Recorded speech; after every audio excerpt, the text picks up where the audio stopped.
बहुत बहुत अभिनंदन एवं धन्यवाद। यह प्रेस कॉन्फ्रेंस आज एक गर्व से भर देने वाला क्षण है, क्योंकि यह कोई साधारण प्रेस कॉन्फ्रेंस नहीं है। मैं बैठा जरूर भारतीय जनता पार्टी के कक्ष में हूं, हेड ऑफिस में हूं, मगर मुझे लगता है मैं केवल एक भारतीय जनता पार्टी के प्रवक्ता के नाते नहीं, केवल भारतीय जनता पार्टी के एक सांसद या कार्यकर्ता के नाते नहीं, एक भारतीय के नाते, एक इंडियन के नाते आज ये प्रेस कॉन्फ्रेंस कर रहा हूं।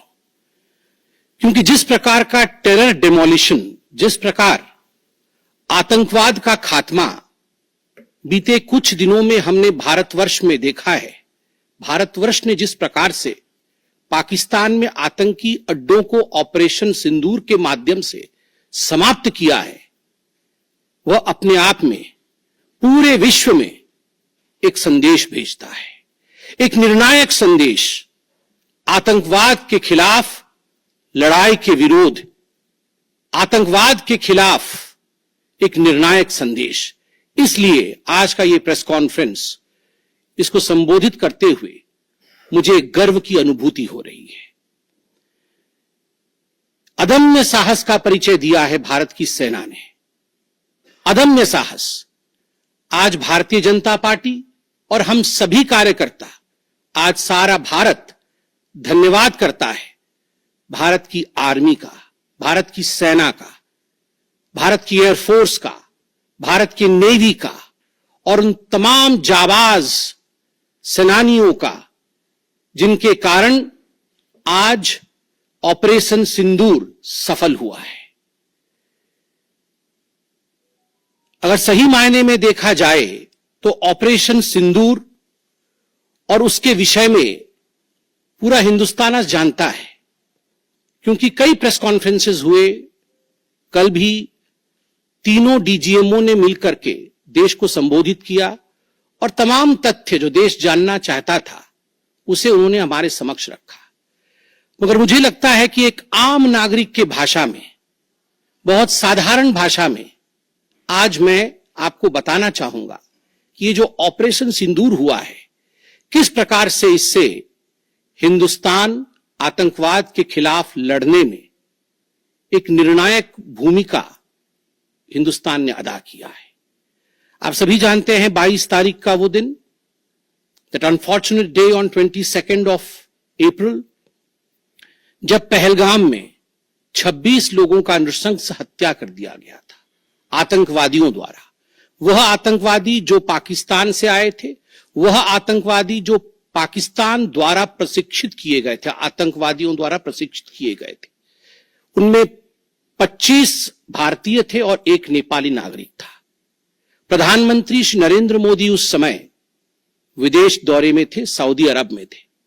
प्रधानमंत्री नरेंद्र मोदी तुरंत भारत लौट के आते हैं और उन्होंने जनता की बात को सुना। जनता ने उस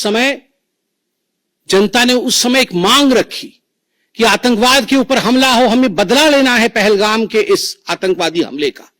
प्रधानमंत्री ने बिहार की भूमि से ऐलान किया और यह वादा किया कि मैं वादा करता हूं कि जो आपकी इच्छा है कि आतंकवाद के खिलाफ हमला होगा, हम पहलगाम के इस आतंकवादी हमले का बदला लेंगे। We will avenge the death of 26 people. प्रधानमंत्री ने कहा यह जो बदला होगा यह आतंकवादियों के कल्पना से बाहर का बदला होगा, और जो बदला हुआ वो आतंकवादियों के कल्पना के बाहर का बदला था। प्रधानमंत्री जी ने कहा कि हम घुस के मारेंगे और मिट्टी में मिलाएंगे आतंकवादी के ठिकानों को, और आतंकवादियों के ठिकानों को प्रधानमंत्री नरेंद्र मोदी जी के निर्णय ने और हमारे सेना के अदम्य साहस ने मिट्टी में मिलाने का काम किया।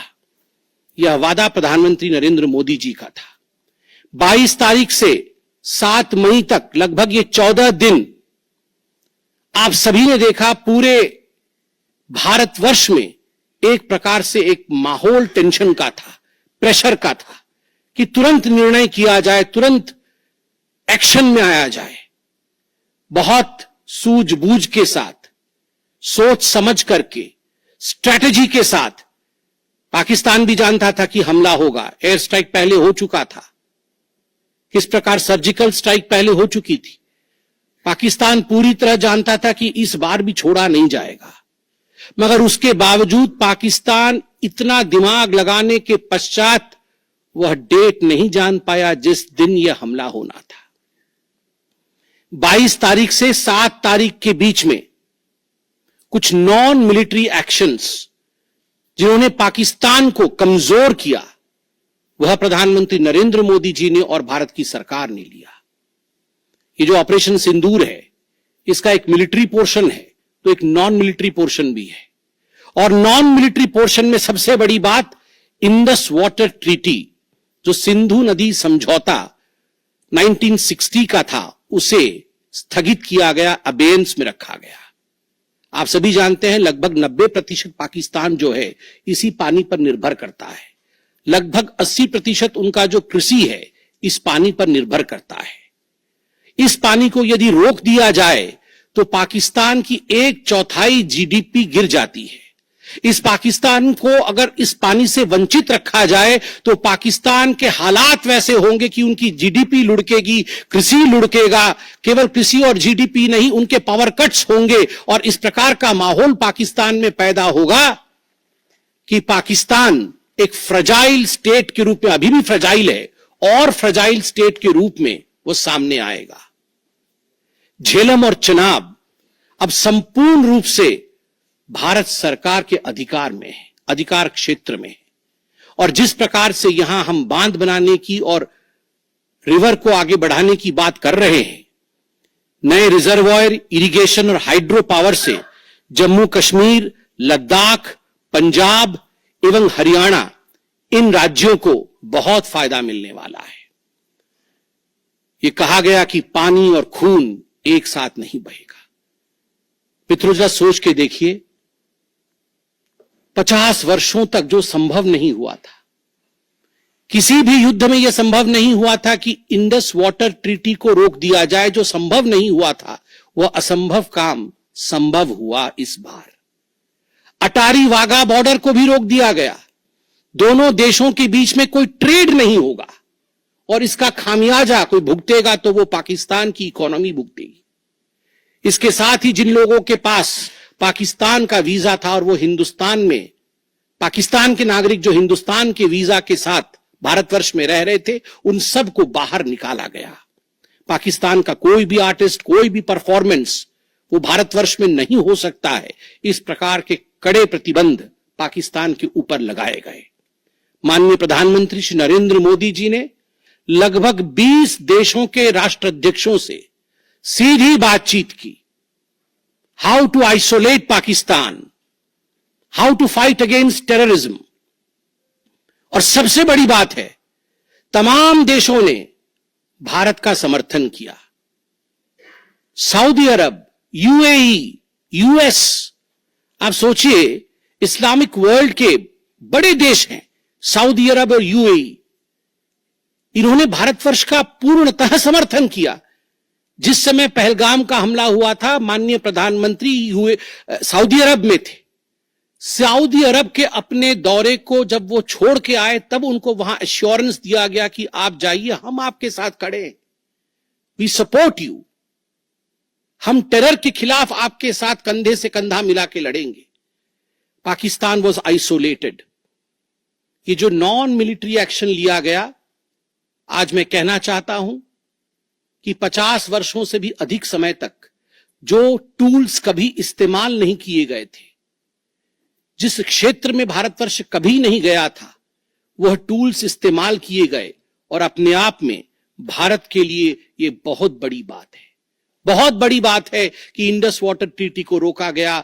20 से अधिक देशों का समर्थन, आतंकवाद के खिलाफ एक निर्णायक हमले की तैयारी, और 6 और 7 मई 2025 उस रात निर्णायक हमला होता है आतंकवाद के ऊपर।